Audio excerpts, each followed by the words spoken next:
ये वहाँ क्या हो रहा है? ध्यान से छोड़ दो, चलो मेरे साथ। कहा ना मुझे नहीं जाना तुम्हारे साथ, छोड़ मेरा हाथ प्लीज।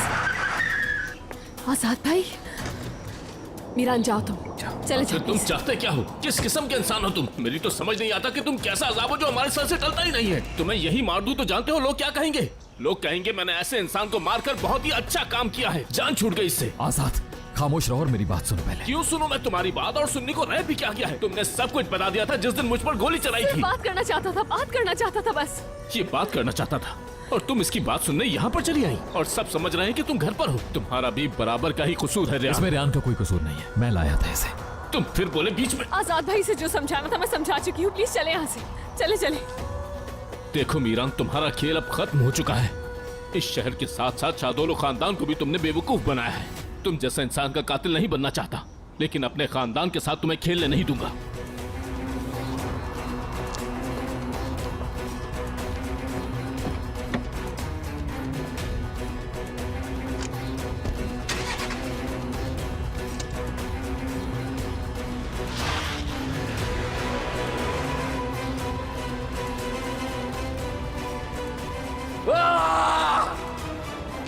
ये सिर्फ और सिर्फ तुम्हारी गलती है असलान। चाहे मुझे कुछ भी करना पड़े तुमसे जवाब लेकर रहूंगा मैं, नहीं छोड़ूंगा तुम्हें। आजाद भाई,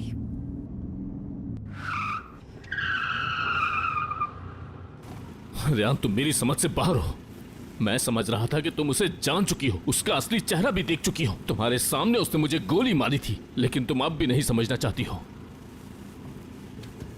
तुम सोच भी नहीं सकती अगर मेरे अलावा किसी और ने तुम्हें यहां देखा होता तो क्या होता। कम से कम कुछ करने से पहले सोच तो लिया करो।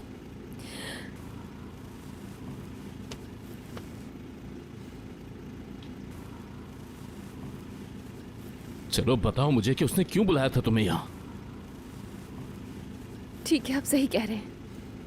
मेरे पास आपकी बातों का कोई जवाब नहीं है आजाद भाई। क्या आप प्लीज मुझे घर ले चलेंगे?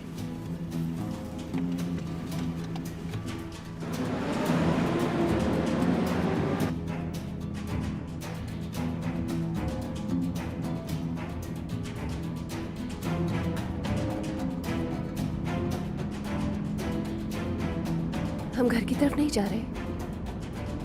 चलो इतना तो होश है तुम्हें। असलान और मैं यहाँ एक कैफे में मिलने वाले थे, उसके बाद हमें कहीं जाना था। तुम भी साथ चलो, थोड़ा घूमोगी तो शायद फ्रेश हो जाओगी। असलान को कह देता हूँ कि मैं नहीं आ रहा हूँ, फिर तुम्हें वापस घर छोड़ दूंगा।